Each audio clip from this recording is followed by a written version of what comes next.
Joining me live to talk about this in the wake of his column on the NDTV website that's already gone viral. It's one of the most read pieces on the NDTV website, and I urge you to go and read it as quickly as you can. Rasheed Kidwai, avid Congress watcher, columnist, best-selling author. Rasheed bhai, welcome. Thank you for being with me. I am in a little bit of disbelief, and after one reads your columns, one is always a little open-mouthed with the details that you provide, Rasheed, that the Rajya Sabha election is the priority for the Congress party rather than, dealing with the house on fire.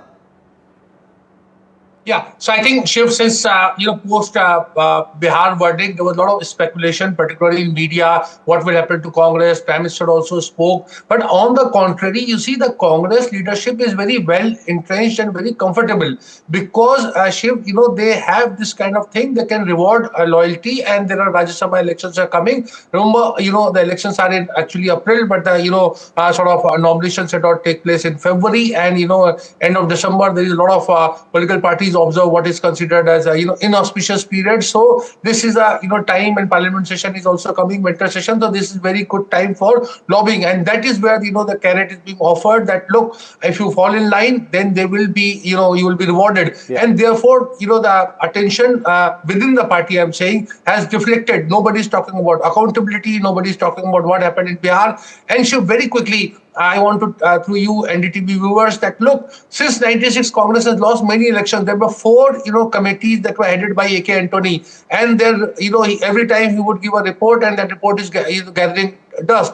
In 2023, the Congress lost in Madhya Pradesh, Rajasthan, Chhattisgarh, and there was again many panels were there. These panel reports have not even been submitted. The people who wrote it, they're waiting for the audience. So this is the state of affairs. I think the idea for the Congress is to close ranks, and this time something very interesting is happening, that the people around Rahul Gandhi, they want to be rewarded because they know that maybe things may not be good in next Rajya Sabha election when that takes place after 2 years. So you will see very new faces, and I would say I am very reluctant to say that you will see that a lot of failed politicians getting rewarded. Incredible. And another new thing I had never heard of before, Rasheed, from your column, is this Jai-Jagat gang. Please tell us what it is. We've taken information from your piece, and put it on our screen. We're showing our viewers what the Jai-Jagat gang means. But please explain to us what it is, because it appears that this entire fight over the Rajya Sabha seats now is between this Jai-Jagat gang that surrounds Rahul Gandhi and the veterans from the old guard. Yeah, so it is very well-known thing. A lot of people in the Congress who know they are part of it, or they are against it. So there is a kind of group, political leaders, who call themselves as members of Jai-Jagat. So support this, and the WhatsApp group also, Jai-Jagat WhatsApp group. There are sort of people, when you say Jai Hind or Namaste or whatever, they say Jai-Jagat. So Jai-Jagat is a common thread, which Jai-Jagat would mean prosperity for the whole world, but here it is perhaps for the more self-oriented. These are the people, and Shiv, I've gone through. I don't want to take names because you're showing photos.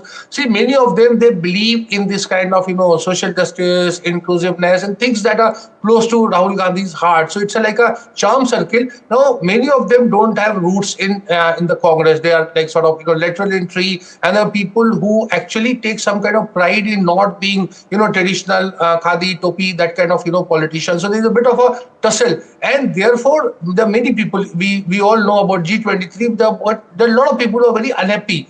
But Congress party, Shiv, at this point of time is a group of people who are happy to be unhappy, because the resources are not with them. Prime Minister will say this, unless he decides to informally fund Congress party, there is no way that there can be a split in Congress, because the split, you need to split the AICC member, the PCC members, and there's a total stranglehold of Gandhis, also to say the leadership. Now the other thing comes is that about resources. How do you run a political party?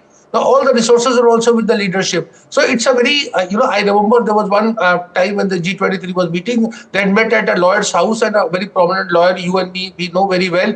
And so they all turned to him. They said, you fund it and we can float a party. And that lawyer, of course, decided when he left the party also. What I'm saying is running a political party, forming a political party is not an easy thing.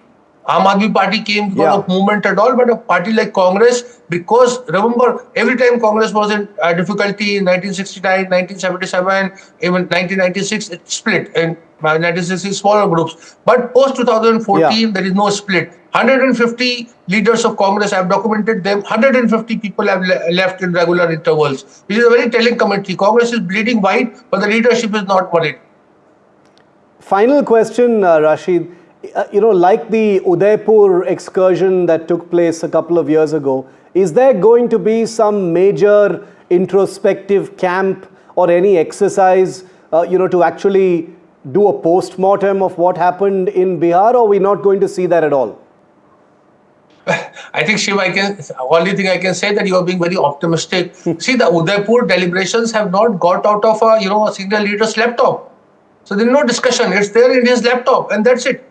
So, there is no accountability, and leaders also don't, because this works as a sort of, there is a fortress approach, and they think that if they start fixing accountability, then the buck will stop at, someone at the top. So, party general secretary in charge, ICC general secretary in charge of various states and all, they have a kind of, quid pro quo, and they don't allow any kind of, change. You may have noticed that during against Narasimha Rao, Arjun Singh used to have a, signature campaign. It's very simple, shape. Very quickly, I'll tell you.